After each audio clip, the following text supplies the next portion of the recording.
Ketika saya mendata atau ke lapangan untuk mendata pelaku perikanan, kadang-kadang masyarakat yang memang belum, yang masih awam kadang menganggap penyuluh itu datang dengan memberi bantuan. Padahal tidak serta-merta seperti itu. Kami mendata dulu, kami mendata, kami bina setelah hampir 1 tahun, dan kami lihat di kelompok tersebut atau dinas tersebut dia perlu apa, baru nanti kita konsultasikan baik itu dinas perikanan kota, dinas kelautan perikanan provinsi Sumatera Selatan maupun di kementerian, bahwa ini loh di kelompok binaan nih mereka membutuhkan bantuan apa, baru nanti kita ajukan proposal.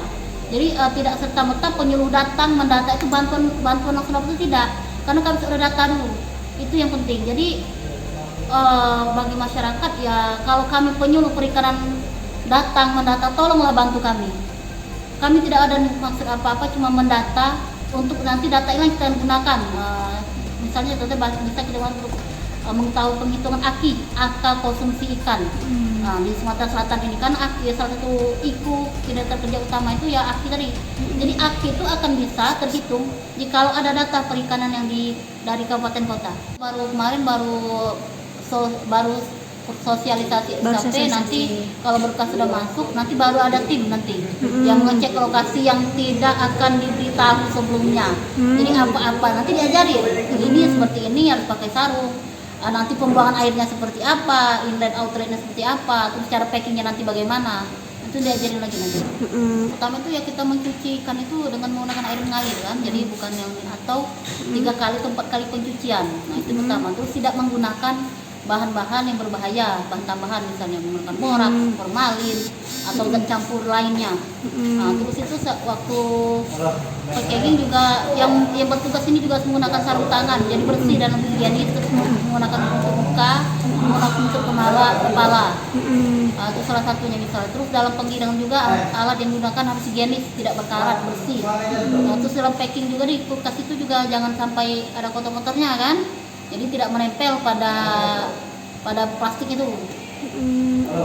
Dalam melakukan penyuluhan itu ya beragam reaksi yang saya dapat dari masyarakat. Kalau misalnya ada yang tidak sesuai dengan tata cara dari pengolahan, baik pembenihan, budidaya maupun penangkapan ikan, ada yang menerima saran dari kami, tapi ada juga menolak. Sudahlah Bu, waya cek ini juga, tidak apa-apa, masih tidak tahu juga. Ada yang cek itu, misalnya seperti manggang ikan, manggang pelang kan, kemplang panggang dijemur dengan tidak ditutup, atasnya kan ada lalat, nah itu tutup, saya bilang pakai plastik putih, air kan tidak jauh, kan nanti dibakar, hukumannya mati walaupun seperti itu kan tidak layak juga. Nah, tapi ada juga alhamdulillah yang menerima bahwa ini loh Bu harus seperti ini, seperti yang ikan hiu tadi, nanti ya itu kan sudah SKP, saya sudah bilang nanti kita ajukan SKP bahwa begini loh prosedurnya. Kalau pakai sarung tangan, pakai sepatu boot, kepala ditutup, karena kan siapa nanti ada rambut jatuh kan. Nah itu.